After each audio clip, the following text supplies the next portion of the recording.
I'll start off just by letting everybody know we're designating Mooney Ward and Jaylon Carlies to return to practice today. And that's it so far. But we're excited to get back on the practice field today and preparing for the Kansas City Chiefs. Mooney has been pretty active, it looks like, just from what we've seen. Normally the guy's been off that long. It's kind of a longer road back. Is he maybe closer than others who've been on IR? Yeah, he's closer. He's still in the protocol. He's still got to clear the protocol, but he'll practice today. He's been getting some work in, on the side with the training staff. So looking forward to getting him back out there this week. With Carlies, is it a longer ramp-up since he hasn't played this season? Or? We'll see how the week goes. Obviously, we'll get him back out there. Yeah, it's been a long time since he's been out there. So we'll get him out on the practice field this week and see how it goes. If and when you are able to get Mooney and Sauce, having those two guys on either side, just how does that change the complexion for the opposing quarterback? Yeah, I think when you got two legit corners on the outside, obviously it helps your defense big time. So it'll be good. Hopefully get him back out there this week and see where it goes. So, like I said, both those guys are really good players, and when you got two really good corners, obviously it makes it tough on an offense. And I know when you hired Lou, you mentioned the head-to-head matchups you had with him, and you were always impressed. How much did what his defense did against Kansas City stand out to you over the years? Yeah, he's done a lot of good things without getting into a lot of schematics. He does a good job with whoever the opponent is we play, and always, tries to have a great plan going into each and every week. And that's what I respect about Lou is he always tries to look at different things, to put our guys in position to go be successful. On another injury, is Taekwon ready to practice? Taekwon will not practice today, but Samson will. Well, did Taekwon have a setback at some point? There was the one week that he practiced in full twice. Yeah, it just wasn't there yet. It just wasn't there. With Mooney, much scared about football. I guess how do you gauge where a guy is just mentally going through kind of a unique season for him so far? Yeah, I think it's having conversations with them and stuff. Obviously the unique situation before the game was very unique. But he's in a good headspace. He's preparing. He's been working like crazy to get back out there. So, like I said, we're excited to get him back out on the practice field this week. What makes Mahomes for lack of a better? I think he's got an incredible feel for the game.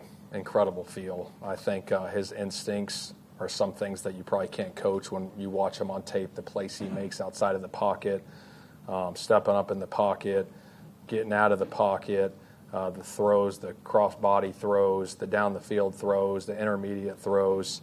I think he's got a great feel for space. And I think their receivers as a whole with Kelsey and Worthy and Rice and Brown, I think they do a good job of finding those dead spots for him as well. And I'm sure they practice it like crazy. And he's special when it comes to that, getting out of the pocket.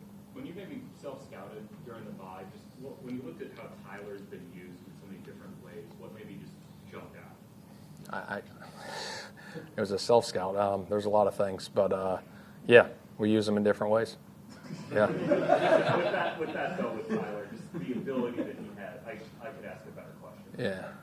With the ability that he has to do so many different things, 10 games into his rookie season, I know we've talked about it a lot, but just how impressive is that he has been able to sustain that? Yeah, I think it's awesome. I think anytime you have a player that's multiple that can do different things and put him in positions to do those, and he's successful doing them, you add more to the table when you find different things on tape that you think you can take advantage of.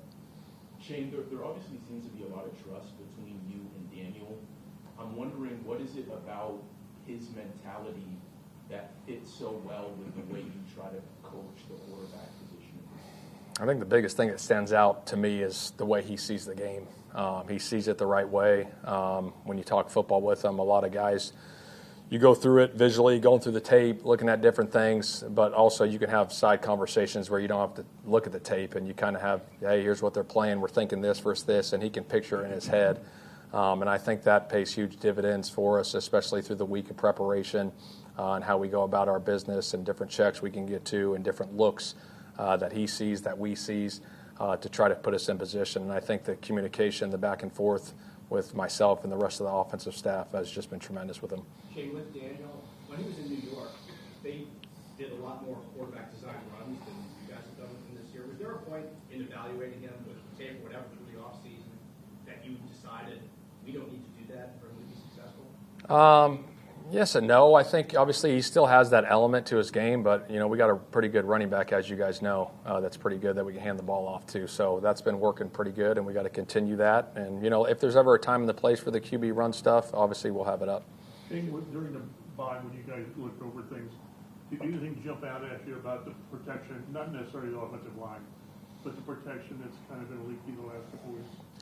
I mean, like I said, I think every play has a different story to it. You know what I mean? Some of the, like I said, I could have done better on a lot of those things from a protection standpoint. Some of the matchups we had, other times, he scrambles out of the pocket, and if you run out of bounds behind the line of scrimmage, it counts as a sack. So all those things play into it. But yeah, we want to get some stuff cleaned up. It starts with myself, and we look forward to that challenge each and every week. When you look at Spags over the years, what sticks out just about the way he calls defense? I think he's very aggressive, and I think he does a hell of a job with the personnel that he has each and every year, rotating guys, putting them in different spots, multiple coverages on the back end, the blitz package that he has.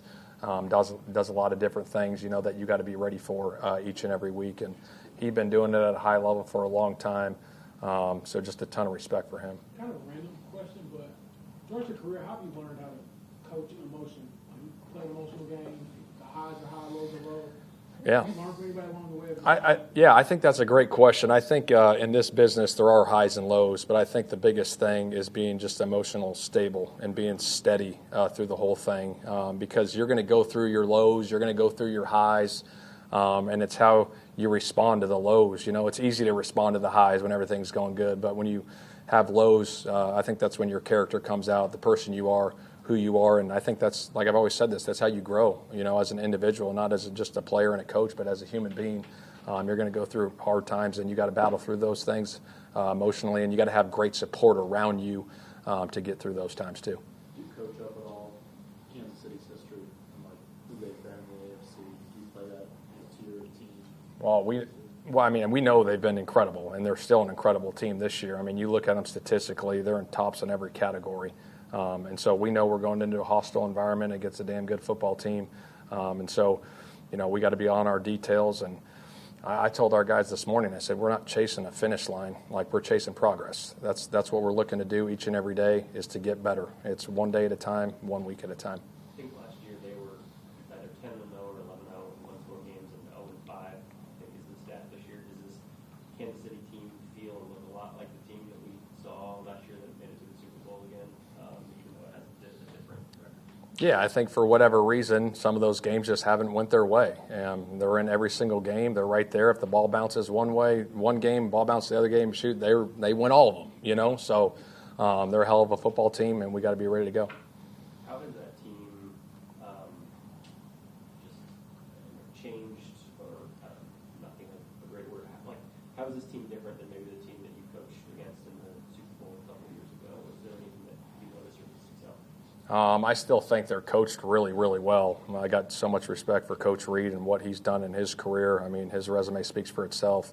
They do a hell of a job, offense, defense, special teams.